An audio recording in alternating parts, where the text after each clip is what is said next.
At the Brandon Bus stage. My name is Martin, I'm from Slido, and I'm your host today. During the sessions, we're using Slido to ask questions.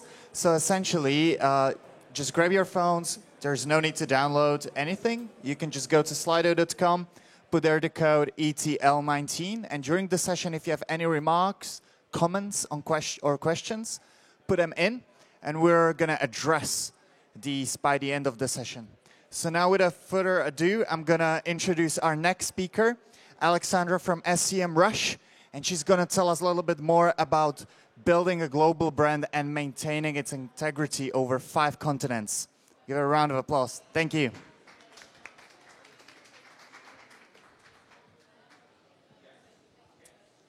Hello, everyone. Thank you for coming. At SEMrush, the digital marketing platform for all digital marketers, I lead our event marketing.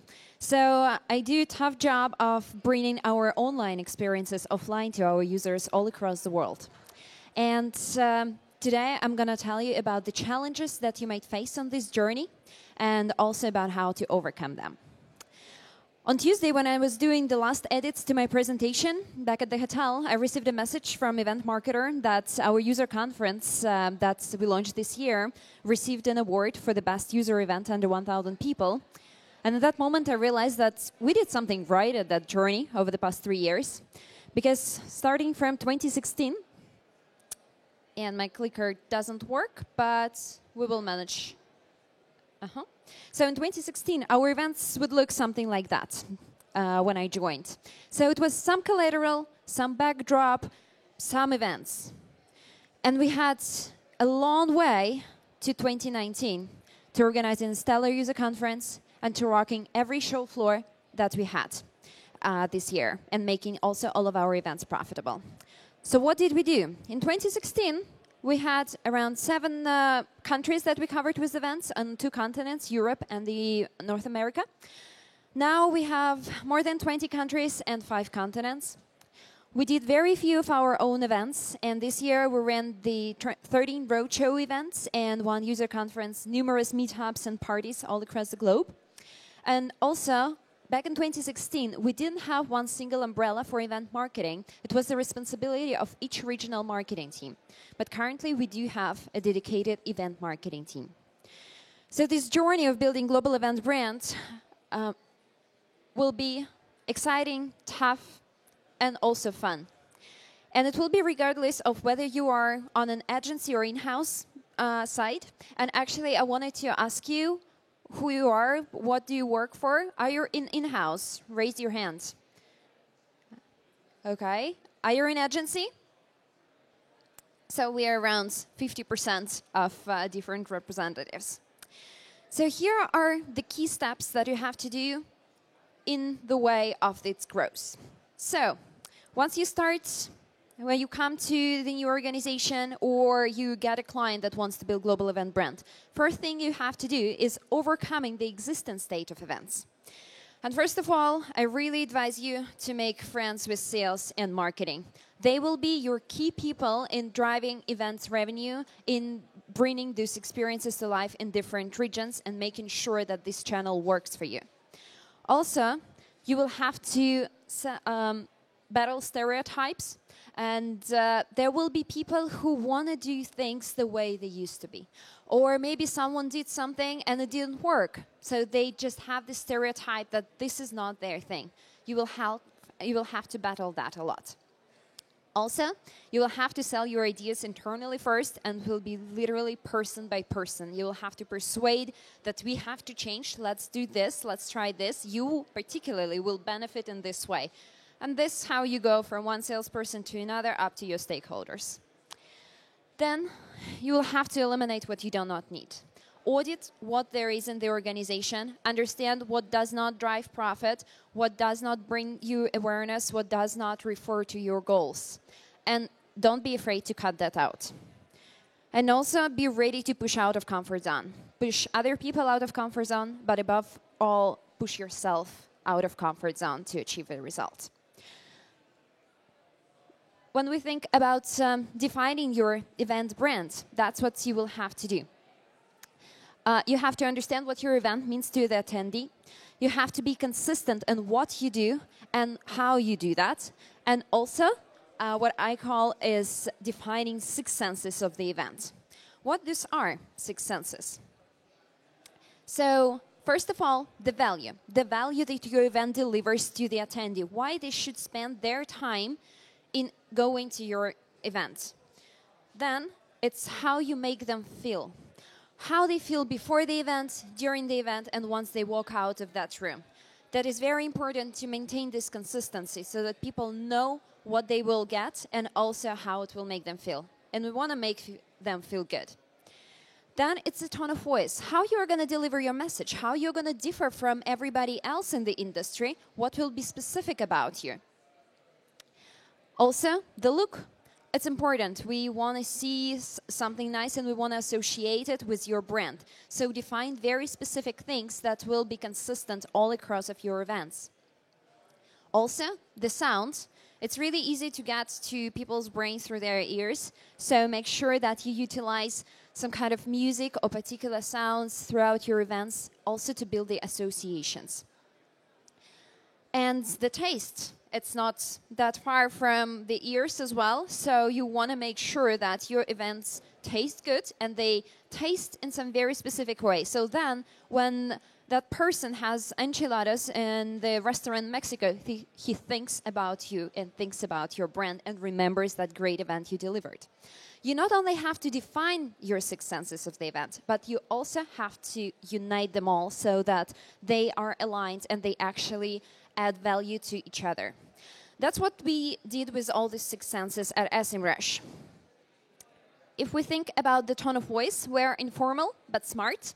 We're all very young at the company and we want to talk in a very informal way to our customers, but at the same time, we want to make sure that we deliver very right and important messaging to them.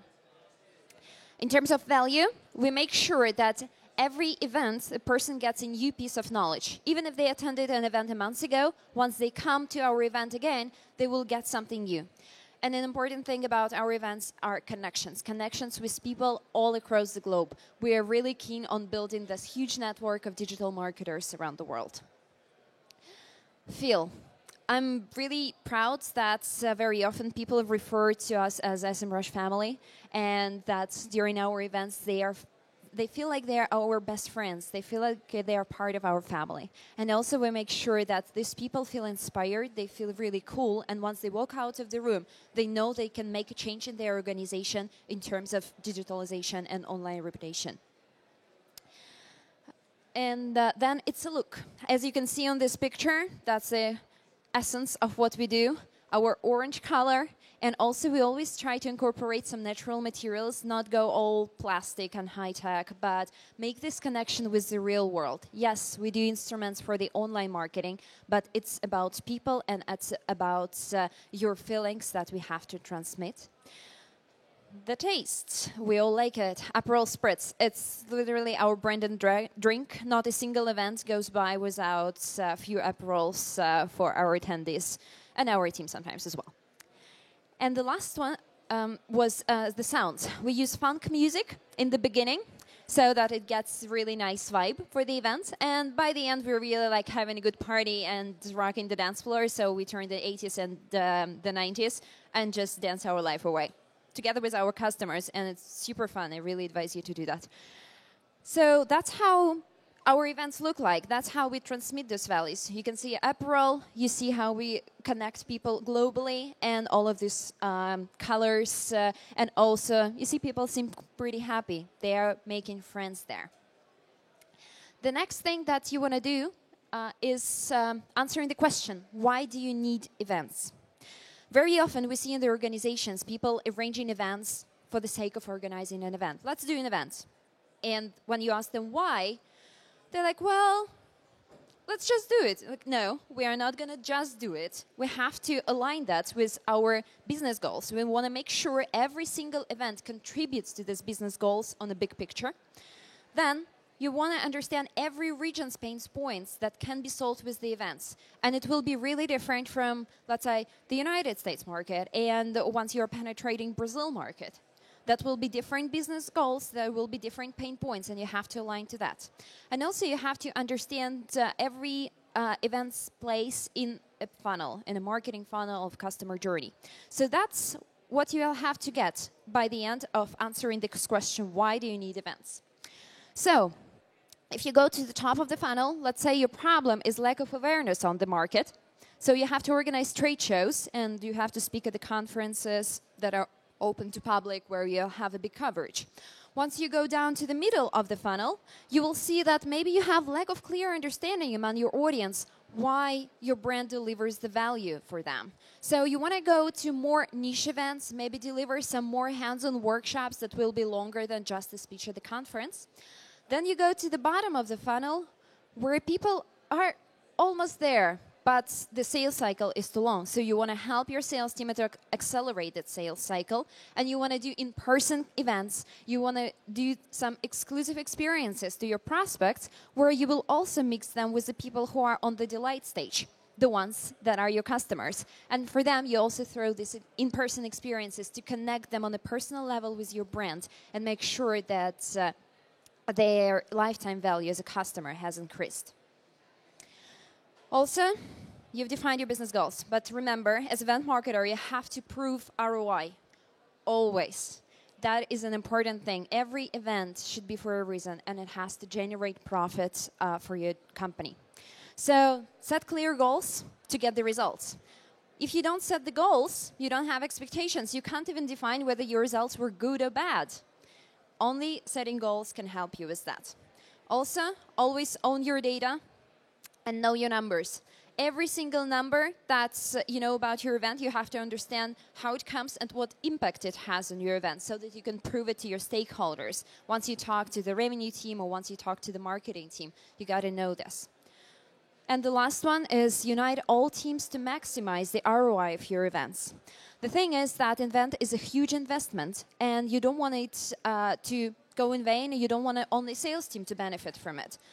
Go and talk with business development. Go and talk with marketing. Go event with product department or anybody else who might be potentially interested. This way you can bring more value from one event. The next, once you've defined all that, you can't do it all on your own anymore. You need to build a team, and not just a team, but an A team. And that's my personal tips of building an A team for events is finding people with marketing backgrounds. Once it's more than just about the event management and logistics. When it's about building the brand, people have to know the basics of marketing. They have to understand how it all works. Also, you have to practice both individual and shared projects.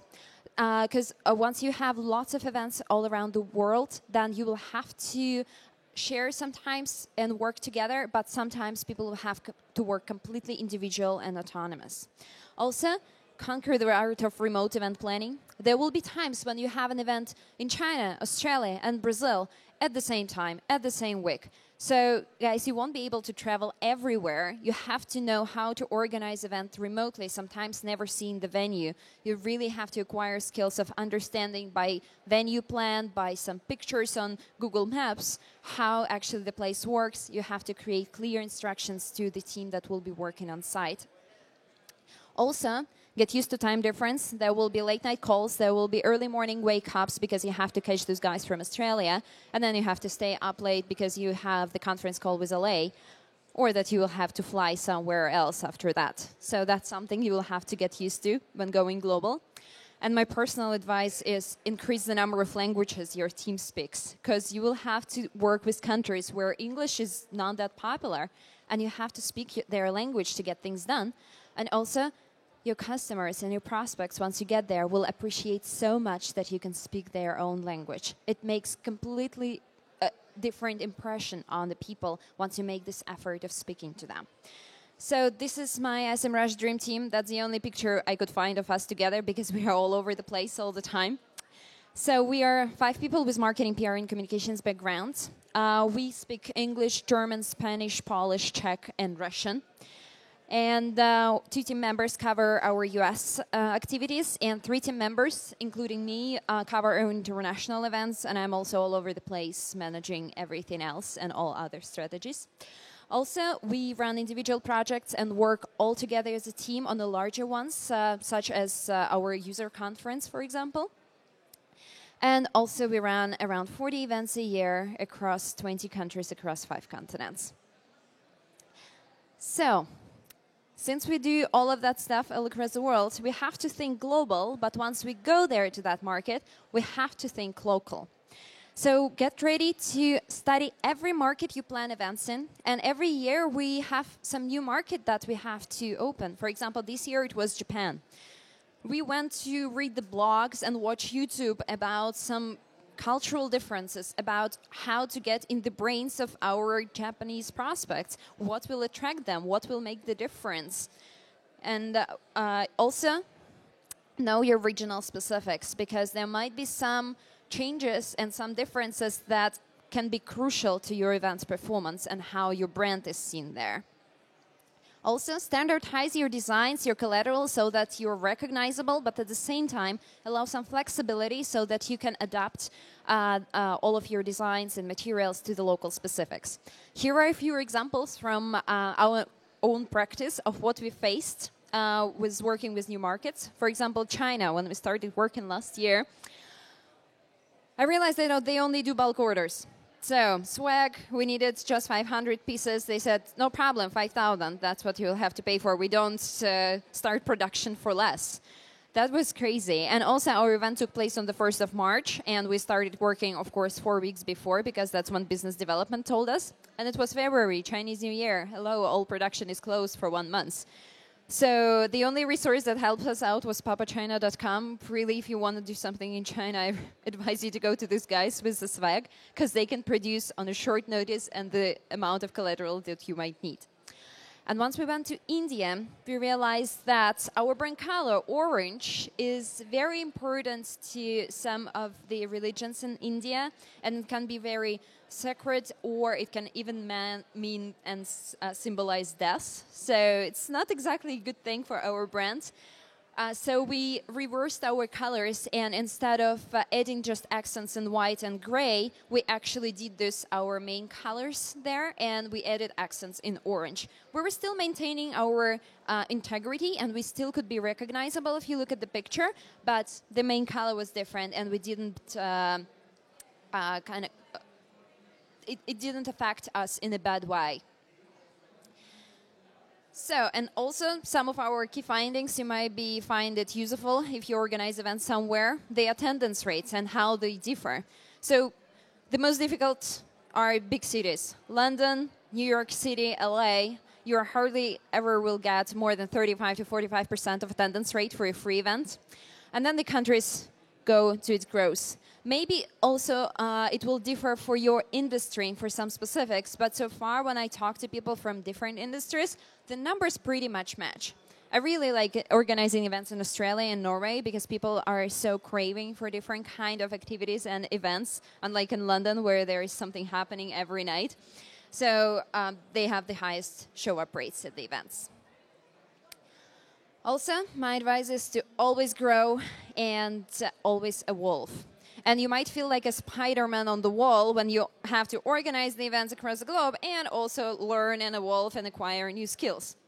But I advise you to maintain at least 80 to 20% balance of proven and trusted events to the 20% of something new and something risky and experiments if you want to grow and if you want to be steady in a good position. Because if you don't do that, you will start declining and stagnating.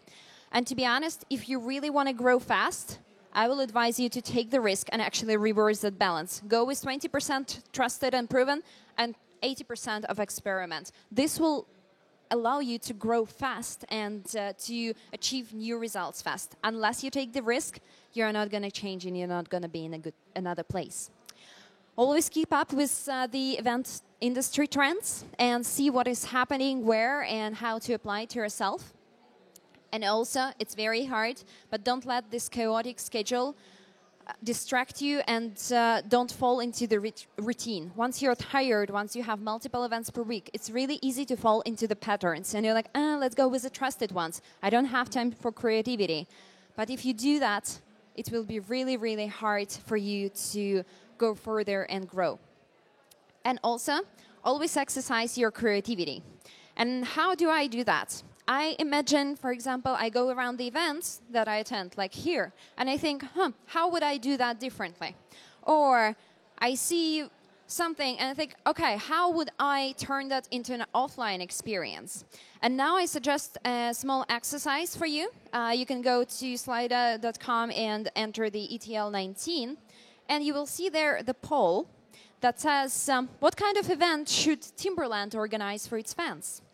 And think of the first idea that comes to your mind. I love Timberland brand. I have like multiple pairs of their shoes and clothes at home, and I'd love to throw an event for them. I have some cool ideas, I think. So what are your ideas? You can go now on Slido, and we will see some of the results right now. Okay. It can be anything. It can be customer-facing event. It can be an experiential activation.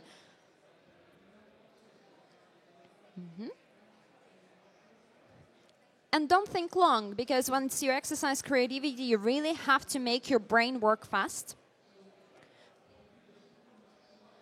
With my team, we have weekly brainstorming session. And if we don't have something urgent to brainstorm for our events, sometimes we do the exercises. We bring from the events different ideas. And we think of what we could create around that, or how we would do that differently to keep our brains going. So the first answer is music festival. Yep. Let's see what else can we get.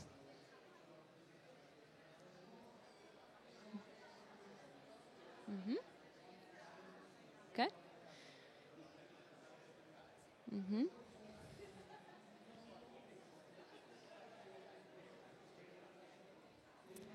So, anybody else sending their ideas there?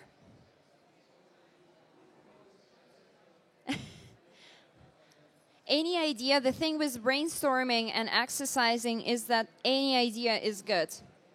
Now, the rules of facilitation, for example, for the brainstorming sessions are that every idea is brilliant. Like, you can't judge any of the ideas. You have to throw them on the table, and you can analyze them afterwards, like the pros and cons, what the opportunities are. But you can go as crazy as or as simple as you can imagine. So.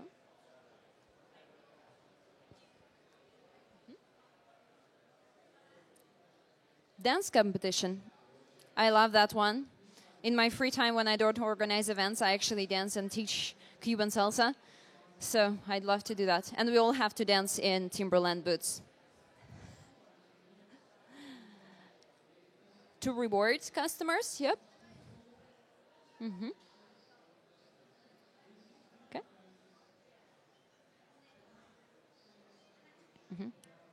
Okay. Internal incentive travel trip, showing off Timberland shoes and clothes. Skates. Yeah. Cool. Very, very cool ideas, guys. And you can keep thinking about this or take any other brand that you like to exercise your creativity and imagine that. My own idea was actually to organize a competition between the timbers. It's about the wood cutting. You know, they cut the wood on speed, on time. So, and the ones who cuts the fastest and the more of wood in the 1 minute, let's say, the one wins. And it's like gets lots of spectators, actually. I saw it once in the US and it was super cool. And somehow it was not sponsored by Timberland. I was like, wow, those guys are missing out on a cool opportunity. So, we have just a few slides left. My advice is also to look up for the brands that you like what they're doing. My personal favorites are Salesforce in the digital marketing space, Red Bull, the brand that I really adore and what they do and how they do that. Then it's Coachella. I really like the brand activations that are there. It's not that much of a music festival for me, but actually these brand activations, the experiential part of it. And the last one, it's not that much about event activations in particular, but about the creativity, Cannes Lions. If you ever have a chance to attend, do that, but at least get the materials from Cannes Lions and watch who were the winners, what the applications were, because what these guys do, what campaigns they run, this is really amazing and this will make you think differently. So to go over the steps that you will have to take when building the global event brand. Once again, you will have to audit your existing state of events. You will have to define event brand, and you will have to understand why you need events. You will have to prove ROI, always. You will have to build the team and also localize your global approach for every single market that you go to. And also you will have to always evolve and exercise your creativity. But above all, when you take all of these steps and work hard, you should not forget that all of these events serve for one big purpose, for creating emotions, for creating unforgettable moments offline, turning people to smile, to laugh, and to connect with your brand in person. So if you want to follow SEMrush journey on a global level, follow me on social, and you will see some more things about what we do online. Thank you.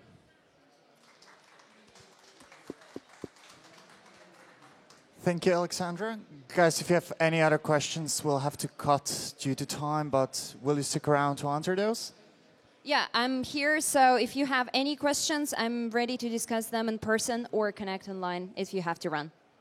Thank you.